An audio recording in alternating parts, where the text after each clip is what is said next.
이 3부 예배 참여하고 나온 여러분들에게 하나님께서 늘 보호해 주시길 바랍니다.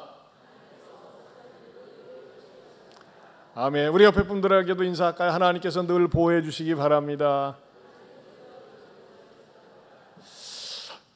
우리 9월달 성과암송 시편 77편 1절 말씀 같이 암송해 봅니다. 시작. 내가 내 음성으로 하나님께 부르짖으리니, 내 음성으로 하나님께 부르짖으면 내게 귀를 기울이시리로다. 시편 77편 1절 말씀. 1, 2부 때는 안 틀렸는데 다시 한번요. 시작. 내가 내 음성으로 하나님께 부르짖으리니, 내 음성으로 하나님께 부르짖으면 내게 귀를 기울이시리로다. 시편 77편 1절 말씀. 내 음성으로 부르짖으면 내게 귀를 기울이시는 그 하나님을 여러분들이 체험할 수 있기를 바랍니다.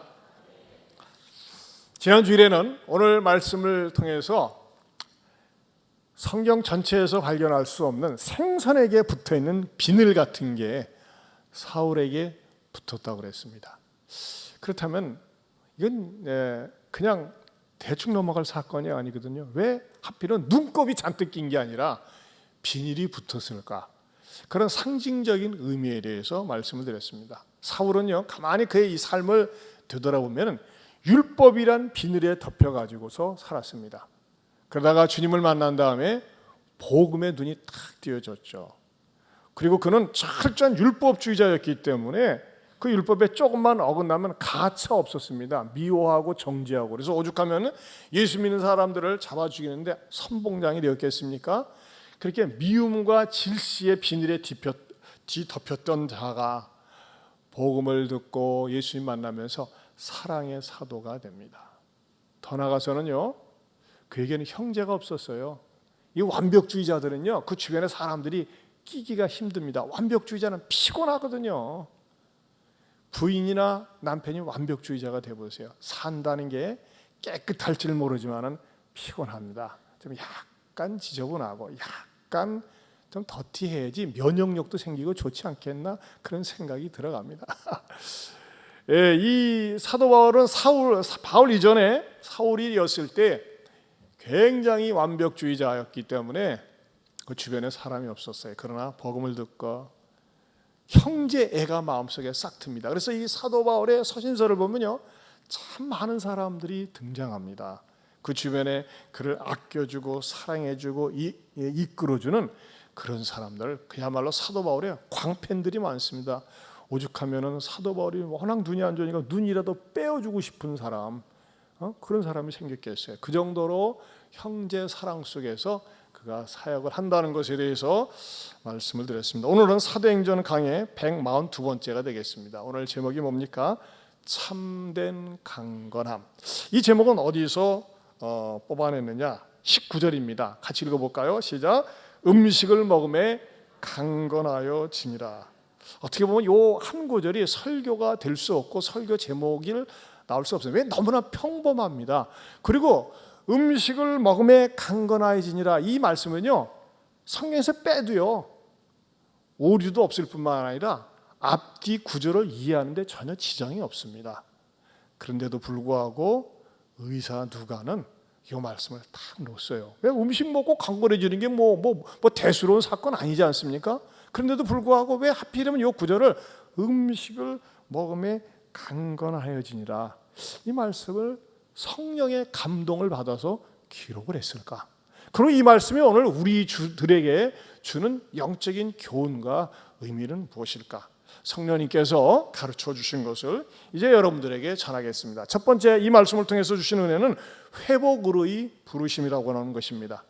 여러분, 음식을 먹으면 사람이 일단 기운이 납니다. 그렇지 않습니까?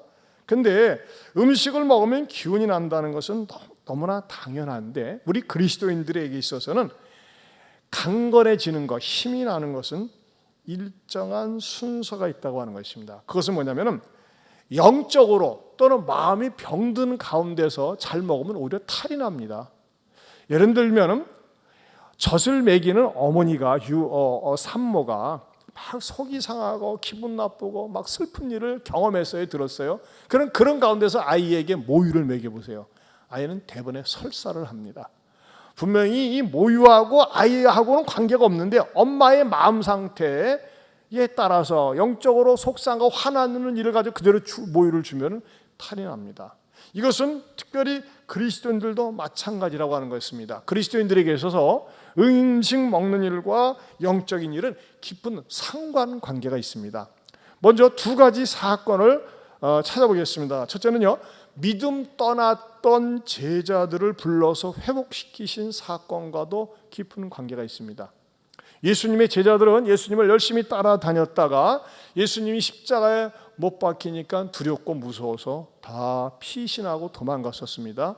그럴 때 우리 주님이 부활하신 다음에 나타나셔서 너희는 갈릴리에 가서 기다리라고 말씀을 하셨습니다. 그런데도 불구하고 예수님의 그 말씀을 허투루 듣고 어떻게 했느냐, 11명 가운데서 7명이 똘똘 뭉쳐가지고 그래요, 성충이는 설림 먹고 살아야 되나 봐 하면서 말이죠, 뭐 했어요? 디베라 바닷가에 가서 그냥 고기 잡는 일에 다시 몰두했어요. 그러나 이들의 마음이 얼마나 불편했겠어요. 주님은 분명히 갈릴리에 가서 기다리라고 그랬는데 우리는 다시 고기나 잡으러 간다고 하니까 힘들어서 그랬는지 밤새 그물망을 던졌어도 한 마리도 못 잡았습니다. 제가 생각할 적에 밤새 7명의 제자들이 그물망을 바닷가에 던졌는데 한 마리 못 잡는 것도 기적이다. 왜 못 잡냐 말이야. 피렘이라도 잡을 텐데 일단 못 잡았어요.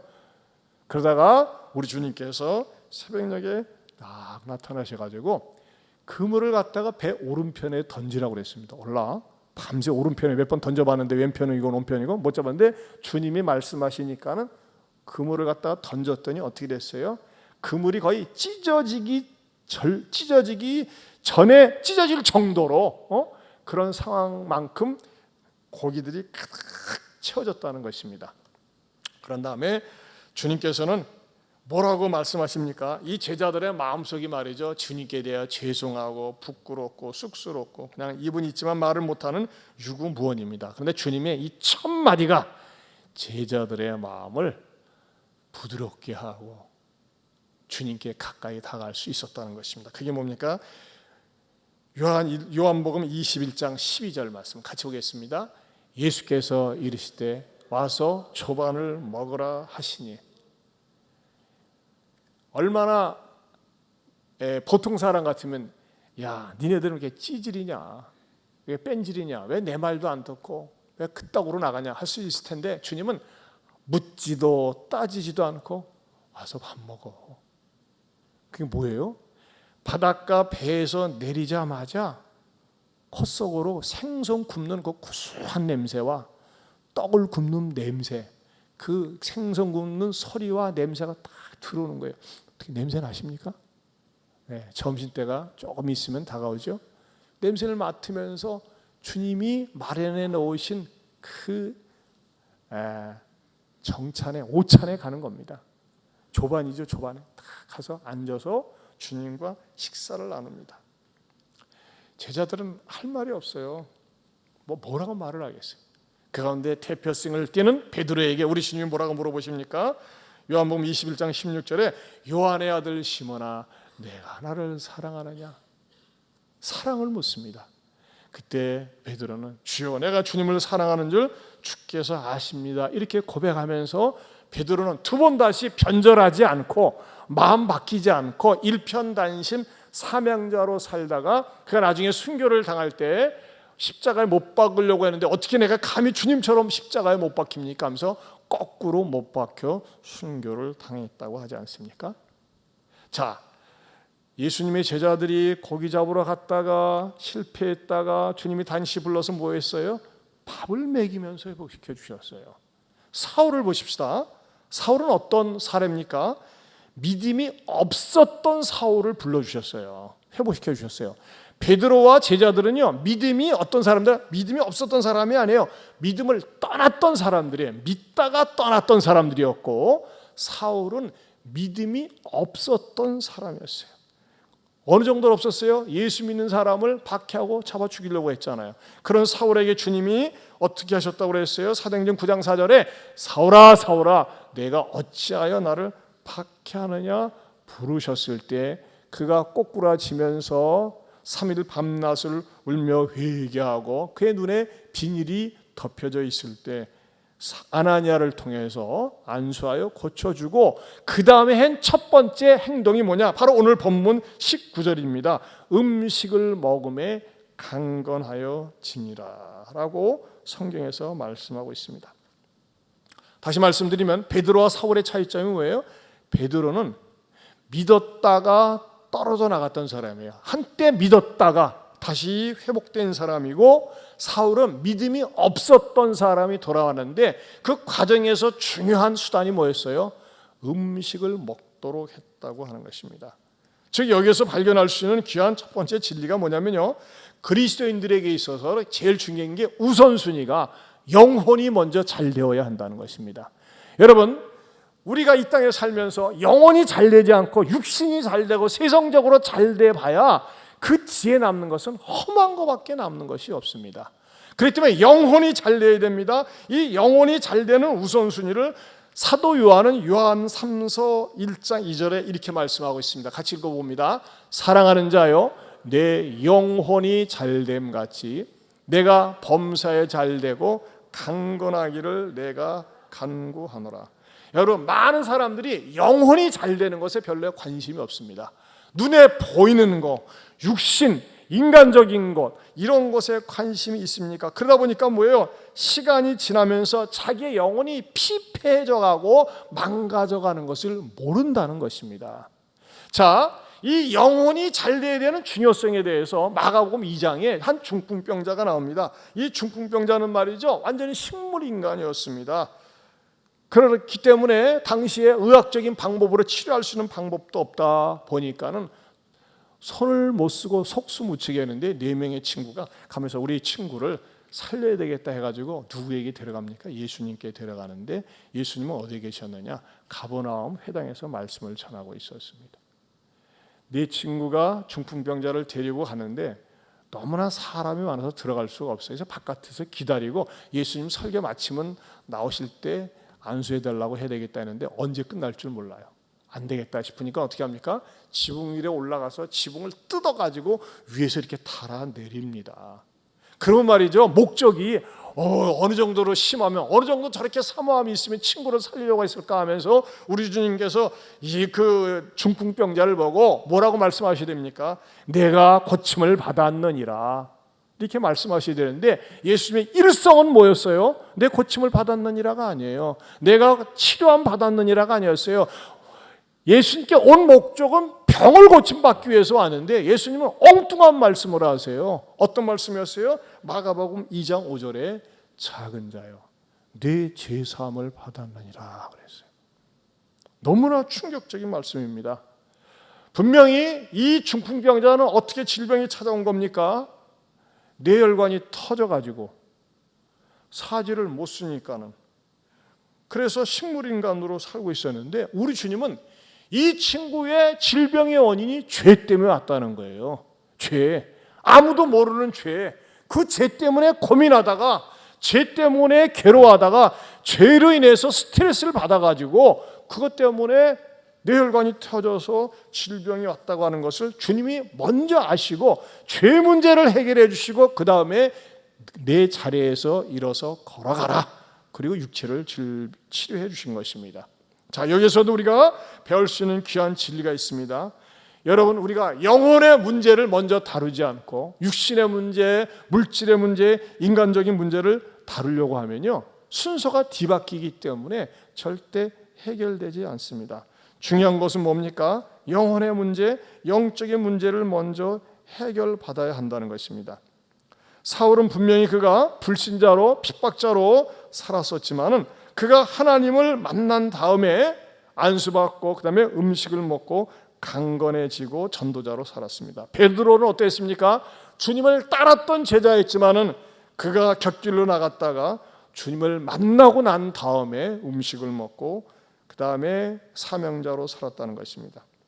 우리 기독교는 겉으로 아무리 멀쩡하고 잘 살고 호의고시가 한다고 할지라도 죄의 문제가 해결되지 않으면 먹으면 먹을수록 병이 됩니다. 여러분, 죄를 가지고서 부자가 되어보세요.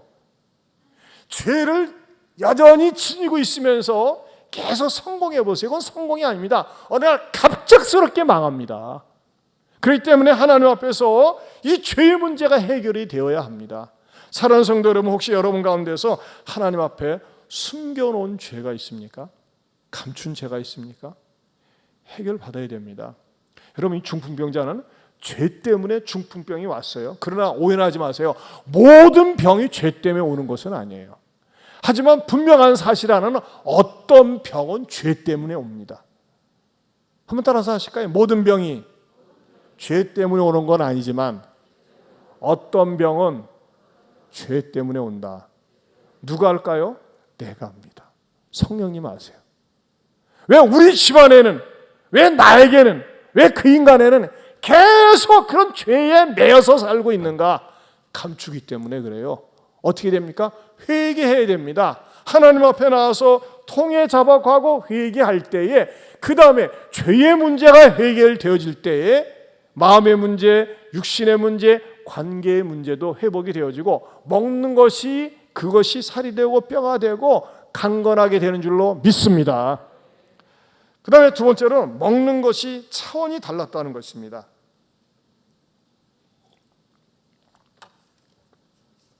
성경이 그러고 보면요, 굉장히 다양하고 의미심장한 그런 동사들이 많이 있습니다. 우리는 음식을 먹을 때, 모르겠어요, 제가 알고 있기는 먹는다는 말은요 다른 그 동사가 없어요. 그냥 존칭어로 먹는다는 말 대신에 잡수셨다, 드셨다, 그런 말이 있지 먹는다라는 다른 용어는 없거든요. 그러나 사람이 죽는다는 말은 많아요.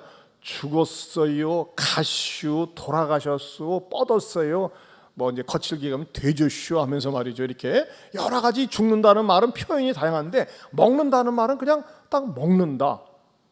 뭐 그런 거밖에 없는 것 같아요. 뭐 드셨어요, 잡수는 존칭어고. 근데 헬라에서는 먹는다는 말이 어떤 상황에서 먹느냐에 따라서 그 동사가 다릅니다.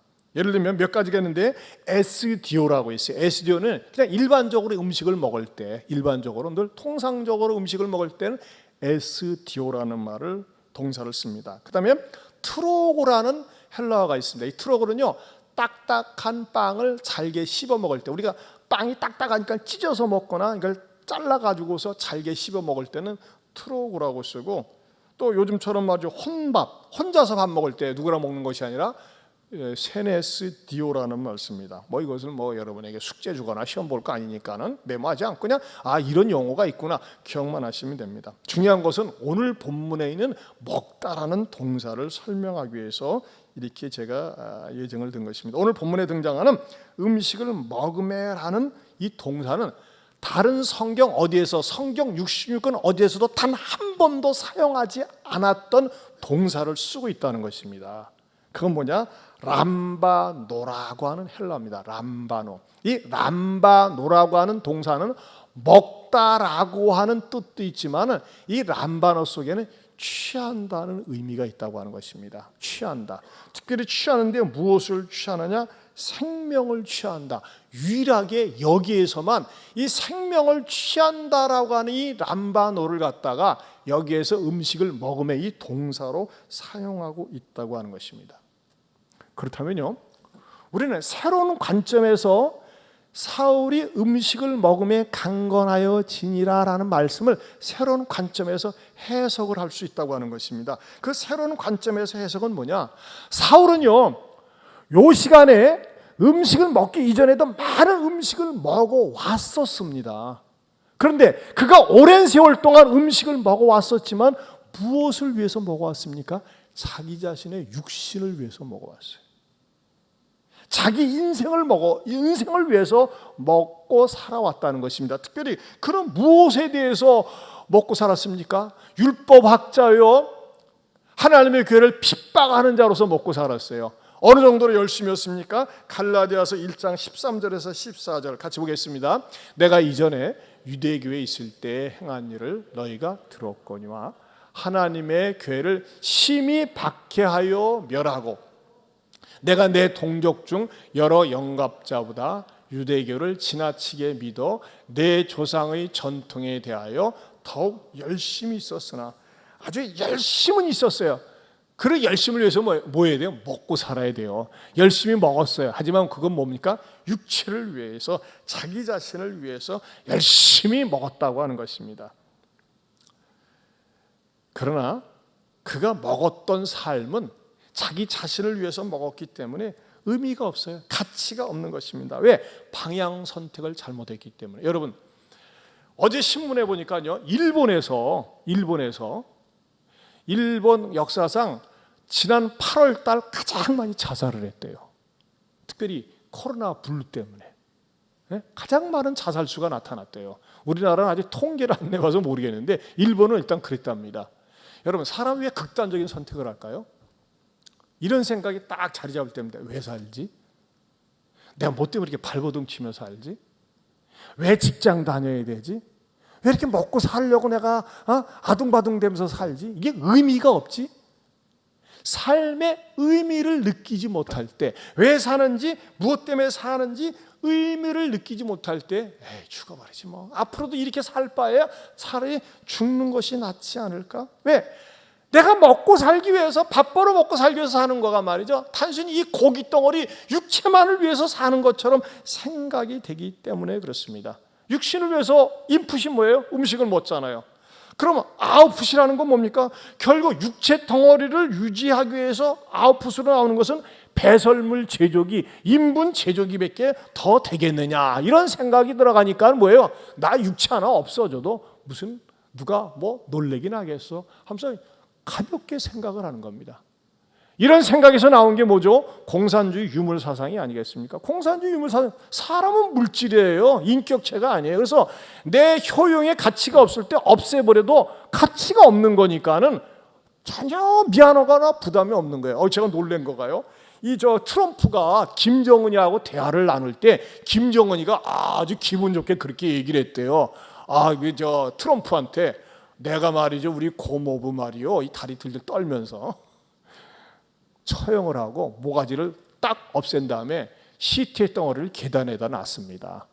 왜 그러느냐? 간부들이 보고 겁 좀 먹으려고. 트럼프가 직접 들은 내용을 갖다가 밥 우드 워드라는 사람이 레이즈라고 하는 경로 책에서 그걸 직접 글로 원고로 썼어요. 그것이 요즘 계속 뉴스에 나오고 있어요. 천하에 그런 무식한 놈이 어디 있습니까? 그걸 자랑삼아 트럼프에 대해 얘기를 했어. 그것이 지금 책이 발간돼서 나왔다니까요. 그 영어 문장에도 진짜 그렇게 나왔더라고요. 계단에다가 보라고. 왜 그러냐? 조심하라고, 조심해. 내가 말할 때 눈 감고 있으면 죽어 하면서 말이죠. 이야, 천하에 그런 악한 인간. 뭐예요? 왜 그렇게 하면서도 자기 고모부를 죽이면서도 눈 하나 깜짝 안 하는 겁니까? 공산주의 사상 때문에 그러는 거예요. 우리는 남에게 섭섭한 말 한마디만 해도 가슴이 아픈데 아무렇지도 않아요. 오히려 디룩디룩 살만 찌지 않습니까? 왜 그러는 거예요? 물질이에요, 물질. 인민들은 물질에 불과하다는 것입니다. 자, 다시 본문으로 돌아가서 사울은요, 이제는 자기 자신을 위해서 살았어요. 자기 자신의 종교적인 신념을 위해서, 율법학자로서, 율법에 열심 내는 자로서, 교회를 핍박자로서 육체의 통로가 되어서 살았는데, 이제는요, 여기서 음식을 먹는다는 그 의미 속에서는 뭐예요? 이제는 음식을 먹는 것이 육체의 통로가 아니라 생명의 통로로서 살겠다는 것입니다. 한번 따라서 합시다. 육체의 통로가 아니라 생명의 통로로 살겠습니다. 자, 이것에 영감을 받은 저자 누가가 성경을 기록할 때 생각을 해보세요. 수없이 먹는다는 단어가 4종류가 있는데 왜 하필이면 람바노라고 하는 단어를 쓰면서 의미를 전달하느냐 이거예요. 여기서는 어떤 굉장한 상징성을 보여주는데, 이전에는 내가 육체를 위해서, 나를 위해서, 내 욕망을 달성하기 위해서 그냥 먹고 살았지만 이제는 아니다. 이제는 내가 나를 위해서 사는 것이 아니라 생명을 전달하고 생명을 나누는 생명의 전달자로서, 통로로서 사는데, 그것의 궁극적인 목표는 뭐냐? 하나님의 영광을 위해서 살겠다는 것입니다. 그래서 여러분, 사도 바울이 했던 유명한 말씀 가운데 고린도전서 10장 31절을 보십시오. 같이 보겠습니다. 시작. 그런즉 너희가 먹든지 마시든지 무엇을 하든지 다 하나님의 영광을 위하여 하라. 저는 처음에요, 이 말씀에 대해서 너무나 시시하게 생각을 했어요. 뭐 먹는 게 마시는 게 무슨 하나님의 영광이 되는가. 제가 영적으로 눈이 띄지 못했을 때 우리는 영광을 하면요, 우와 오늘 드디어 대상을 타셨습니다 이분이. 그런데 대상 탄 자리에서 제가 이렇게 된 거 하나님의 은혜입니다. 그런 자리, 뭐 볼 집어넣고 말이죠, 손 모으고 기도할 때 영광스러운, 그것도 영광이 됩니다. 물론 영광스럽죠. 근데 사도 바울은 좀 더 깊이 들어간 겁니다. 그러한 자리만이 영광이 아니라 먹는 것도 마시는 것도 무엇을 하든지 하나님께 영광이 될 수 있다고 하는 이 생각과 사상이 뭡니까? 변화되어 새 사람 된 다음에 자기 몸이 자기 것이 아니기 때문에 먹는 것도 소중하고 마시는 것도 소중한데 왜? 그것은 하나님의 영광을 위해서 존재하기 때문이라는 것입니다. 사랑하는 성도 여러분, 저는 성령님께서 저와 여러분에게 이런 새로운 깨달음을 주셨으면 좋겠어요. 내가 예수 믿고 변화된 다음에 내가 하는 일거수일투족이 먹는 거, 마시는 거, 행동하는 거, 그 모든 것들이 하나님의 영광과 직결된다는 사실에 대해서 깨닫고 은혜가 될 수 있기를 축원합니다. 왜? 내 안에 생명이 역사하기 때문에. 진정한 생명을 위해서 먹는 거예요. 결국 여러분, 이 생명 있는 사람들은 어디에 관심이 있습니까? 항상 사람의 생명을 구원하는 일에 관심이 있습니다. 제가 지난주 목요일 날 전남 곡성에서 장례식가 나가지고 우리 교육자들이 4시 반에 모여서 이제 장례식장을 가려고 이제 준비하다가 이제 시간이 돼서 이렇게 1층으로 내려왔어요. 본고에서 우리 교육자들이 기다리고 있는데, 근데 1층에 딱 로비에 내려왔는데 어디서 이렇게 막 큰 소리로 두런두런 떠드는 애들이, 이 사춘기 애들의 독특한 목소리가 있지 않습니까? 이게 딱 들리더라고요. 그래서 어디서 들리나 했더니 갤러리아에서 8명이 앉아서 노닥거리고 있어요. 이게 환풍을 시키느라고 문을 다 열어놓으니까 얘네들이 야 우리 어디 갈 데 없냐? 해가지고서 이렇게 들어와가지고 앉아서 앉아서 그러는 거예요. 딱 보는 순간 딱 풍기는 인생이 풍기는 게 담배 냄새가 확 나는 거야. 그래서 내가 처음부터 잔소리하면 되겠습니까? 이야, 니네들 어떻게 이렇게 잘생겼냐? 아, 맞아요, 잘생겼죠. 뭐 애들 폼 잡고 그러잖아요. 아, 잘생겼네, 멋지게 생겼네. 근데 부탁이 있다. 담배는 여기서 피지 마라. 그리고 이 청소년들 침을 찍찍 뱉는 거 좋아하잖아요. 야, 침 뱉지 마, 부탁한다. 그리고 니네들 여기 모처럼 들어왔는데 시컨 놀다가 얘기하다가 그래 가라. 나는 이게 저기 장례가 있어가지고 가야 돼. 하면서 이렇게 나갔어요. 근데 말이죠, 탁 뒤를 뭐가 탁 치는 거예요. 얘네 막 그냥 가면 되냐? 아, 맞다. 다시 돌아갔어요. 여러분, 청소년 애들이 지발로 예배당이라는 데를 들어와서 앉을 수가 있어요? 불러 들어온 손님 아니겠습니까? 그래서 제가 야, 지금 너네 이제 조금 있으면 저녁 먹는데 어떻게 저녁 약속이 있어요? 아, 제 생일이라 오늘 파티하기 그러는데 아니야, 내가 오늘 한턱 쏠게. 샤론 레스토랑에 가서 이탈리안 돈가스를 쏠 테니 어떠냐? 와! 막 애들 난리 났어. 그래서 제가 쫙 데리고 가가지고 8명 창가 쪽에 쫙 앉힌 다음에 야, 너희들 밥 먹기 전에 내가 3분 스피치, 3분 동안 얘기할 수 있는 기회를 줄래? 그랬더니 귀퉁이 앉아있는 놈이 오줌 말이야, 오줌 말이야 그래. 이제 방에 놓는 거예요. 야, 들어올 때 뭐하고 이렇게 앉으니까 오줌 말이었냐? 앉아있어, 앉아있고 좀 참으면 돼, 안 죽어. 했더니 말이죠, 또 앞에 넣으면 말이죠, 야, 저 컵에다 싸면 되잖아. 아무튼 이것을 갖다가 어떻게든지 막으려고 그래. 벌써 이 사탄의 공작이 있기 때문에 제가 메시지를 전하려고 하니까는 막 난리 쳐요. 아, 조용히 좀 있어봐. 그러니까 애들이 중1서부터 고3, 고1까지 다양했어요. 그러나 3번 앉혀놓고 제가 복음을 전했어요. 아, 예수님 믿어야 천국 간다. 어쨌든 3번 딱 메시지를 전한 다음에 자, 내가 기도해 줄게. 딱 기도하고 자, 그 다음에 이것으로 끝나면 안 돼. 이번 주일날 돌아올 때 너네 교회 나와야 돼. 그래서 내가 밥을 사는 대신에 나가면서 너희들 핸드폰 번호, 이름 우리 손 집사님한테 알려줘. 했더니 6명 제가 알려줬어요. 그리고 어저께는 금요일날 아직 사진 띄울 때 안 되는데 집사님 금요일날 토요일날 목사님하고 교사들하고 서로 연결을 해가지고 세상에 오늘 4명이 출석했어요. 그리고 내가 얘네들 야, 니네들 가운데 어떤 인물이 나올지 모르는데 기념사진 하나 찍자. 인증사진을 해야 되니까 아깝다. 이렇게 서서 사진을 찍으니까 애들이 폼 잡고 막 사진 찍고, 그 다음에 샤론에 들어가서 다 제가 메시지를 전하고 같이 기도하고, 그리고 헤어지고 오늘 4명이 출석을 했더라고요. 할렐루야.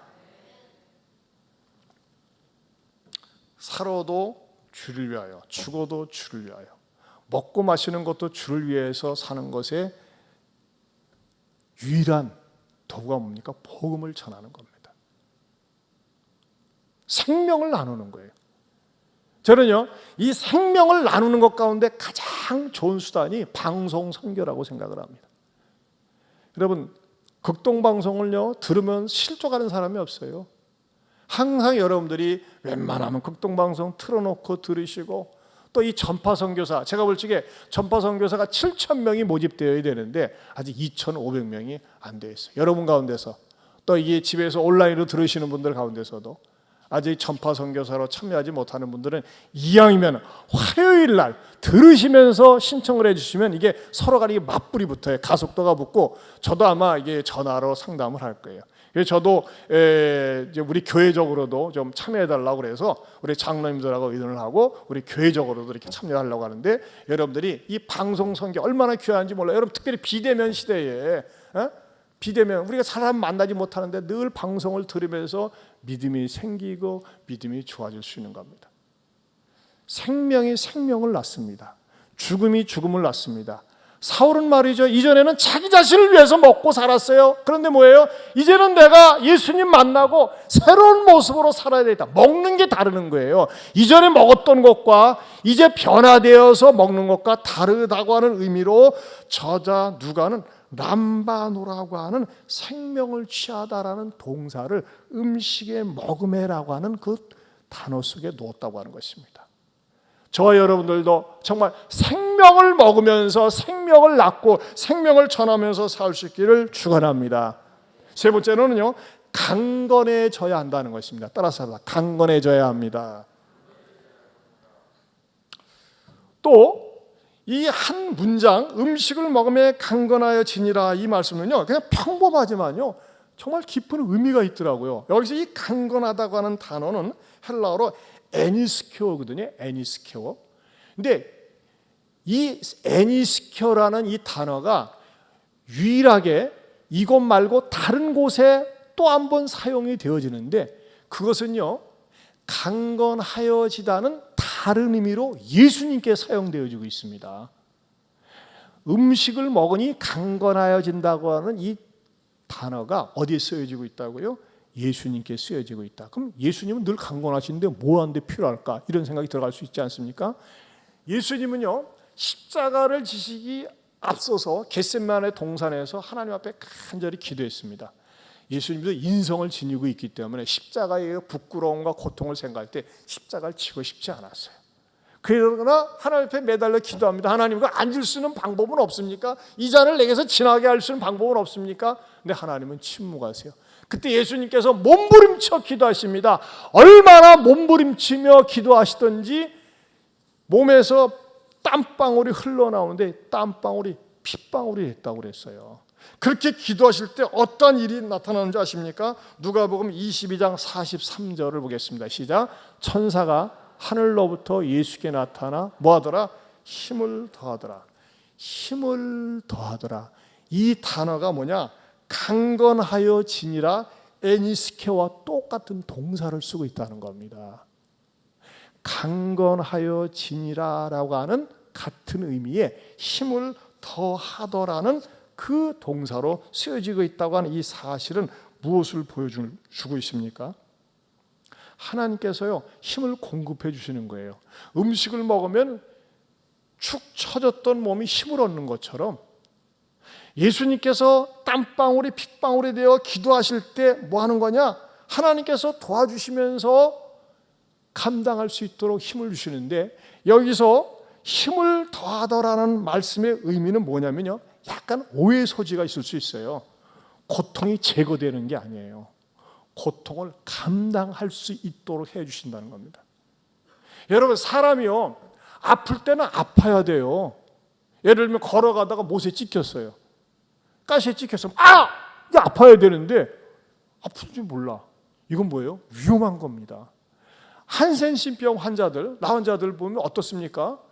몸에서 살점이 떨어져 나가고 눈썹이 떨어져 나가고 몸의 일부가 떨어져 나가고 통증이 없어요. 통증이 없는 거 무서운 겁니다. 여러분, 우리가 어떤 일을 당했을 때 통증을 느낀다는 거, 그거 축복이에요. 그런데 예수님께서 이 십자가 지기시기 전에 기도를 할 때 뭐예요?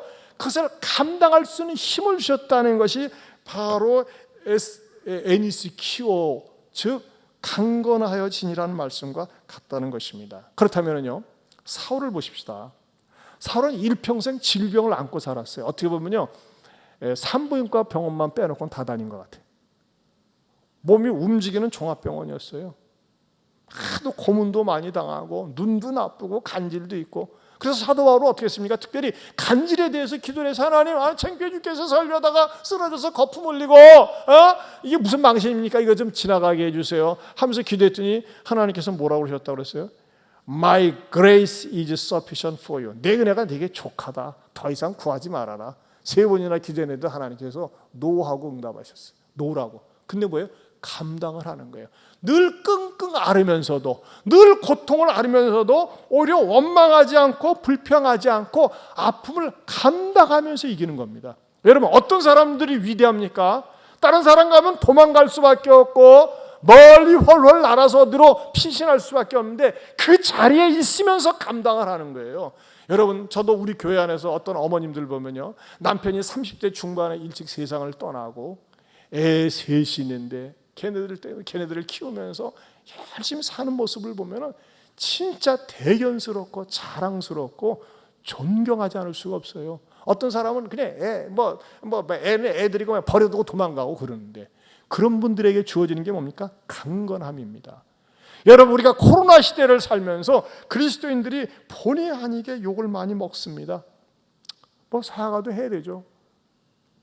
지난주 수요일 날 남원 금남교회 목사님 저희들이 이제 격려드리기 위해서 초청해서 말씀을 들었는데, 그 말씀 가운데 그런 예화가 있지 않습니까? 어떤 부인이 병원에 입원했는데 여러 시 같이 인도했는데 계속 기침을 하니까 사람들이 수근수근 되는 거 아니에요? 수근수근 되더래요. 저 코로나 걸린 거 아니야? 했더니 이 아줌마가 하는 말이, 걱정하지 말아요. 나는 교회 안 다녀요. 예배당이 없었으니까. 예배당에 가면 감염됩니까? 예배당에 가면 확진자가 생기는 겁니까? 아직 예배당을 갔다가 교회를 갔다가 이렇게 빈정대면서 교회당이 마치 코로나의 온상처럼 이렇게 잘못 오도되었어요. 정말 잘못 오도된 거예요. 하지만 여러분, 우리가 그러한 얘기를 들으면서 또 잘못된 곳에서는 이것을 제대로 해야 되지만, 그러나 그런 말을 들으면서 위축돼가지고 창피해서 무서워서 교회 못 다니겠어, 이건 말도 안 된다는 거예요. 이건 유약한 거예요. 병약한 거예요. 우리가 그런 말을 들어도 내가 하나님 앞에 예배의 본질을 지켜야지. 현장 예배 못 나면 온라인 예배라도 드려야지. 그러면서 온라인 예배를 드리면서도 하나님, 하루빨리 이 코로나가 떠나가고 하나님께 마음껏 예배드리고 찬양하고 말씀 배우고 교제하고 사랑을 나누는 그런 날이 오게 하여 주시옵소서. 그렇게 사모하면서 기다리고 열심히 행동하는 그리스도인들이 어떤 사람들이에요? 면역력 있는 그리스도인들이에요. 여러분, 그리스도인들이 영적인 면역력이 있어야 돼요. 영적인 면역력이 있는 게 뭐예요?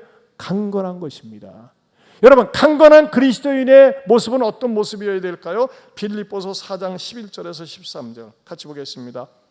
내가 궁핍함으로 말하는 것이 아니라 어떠한 형편이든지 나는 자족하기를 배웠나니, 나는 비천에 처할 줄도 알고 풍부에 처할 줄도 알아. 모든 일고 배부름과 배고픔과 풍부와 궁핍에도 처할 줄 아는 일체의 비결을 배웠노라. 내게 능력 주시는 자 안에서 내가 모든 것을 할 수 있느니라. 우리는 맨 뒷구절만 좋아요. 내게 능력 주시는 자에서 내가 모든 것을 할 수 있습니다. I can do 당신은 아닙니다. 여러분, 여기에서는 일체의 비결은 뭡니까? 궁핍에 처해도, 부유함에 처해도, 또는 병들어도 건강해도 변함없이 믿음을 유지하면서 사는 것, 이것이 진정한 강건함이라고 하는 것입니다. 사랑하는 성도 여러분, 우리의 환경은, 이 코로나 환경은 우리로 하여금 우울하게 만들고 답답하게 만들고 자꾸 입술로 재짓게 하고 원망하게 하지만 이럴 때일수록 더욱더 하나님 앞에 납작 엎드리면서 하나님 앞에 나아가면서 영적으로 면역력을 키우고 당당하게 믿음으로 나아갈 수 있기를 축원합니다. 더 많이 하나님 앞에 기도해야 돼요. 더 많이 엎드려야 됩니다. 특별히 코로나19가 빨리 떠나가고 신약이 개발될 수 있도록 기도해야 됩니다. 기도 외에는 다른 방법이 없어요. 인간적인 수단과 방법으로 되지 않습니다.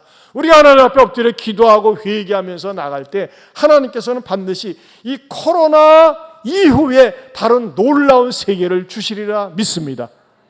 특별히 사랑하는 성도 여러분, 이 자리에도 어떤 분 몸이 우리 어느 자매님 정말 눈이 보이질 않으세요. 눈이 하도 또 안약을 많이 놓았더니 이것이 말이죠 내성이 생겨가지고 눈도 못 뜨시는 분이 계세요. 그래도 얼마나 예배를 사모하는지 주님을 사모하는지. 여러분 근데 육체적인 질병이 있거나 또 물질적으로 어려워요.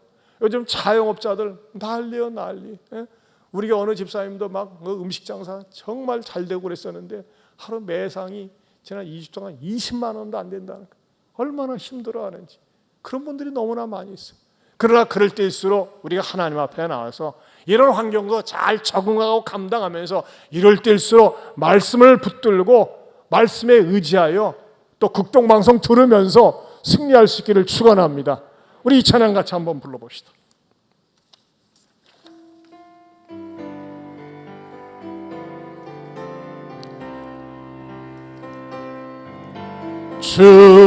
주와 함께라면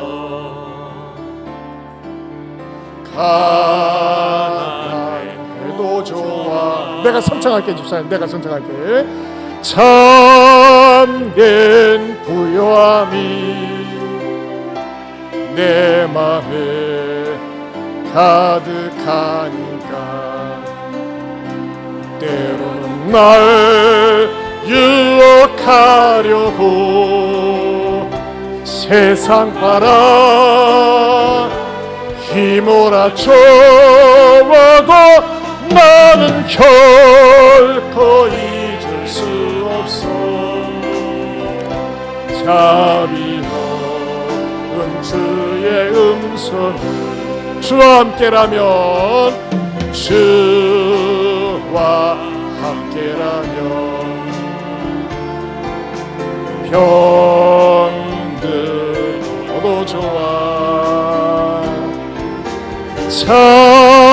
참된 강건함이 어디에 내 맘에 가득하니까 때로는 날로 못 들이려 거친 파도 휘몰아쳐와도 나는 결코 놓을 수 없어. 따사로운 주의 손길. 2절로 다시 한번 주와 함께라면 주와 함께라면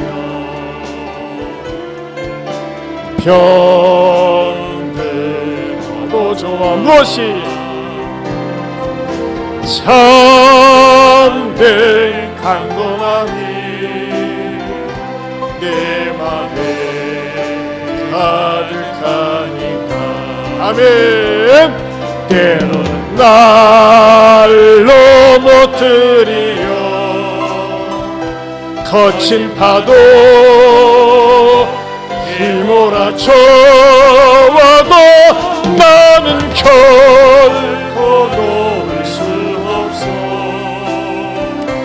따사로운 주의 손길. 내 맘 아시는 주, 내 맘 아시는 주, 항상 함께 계셔. 약한 내 영혼에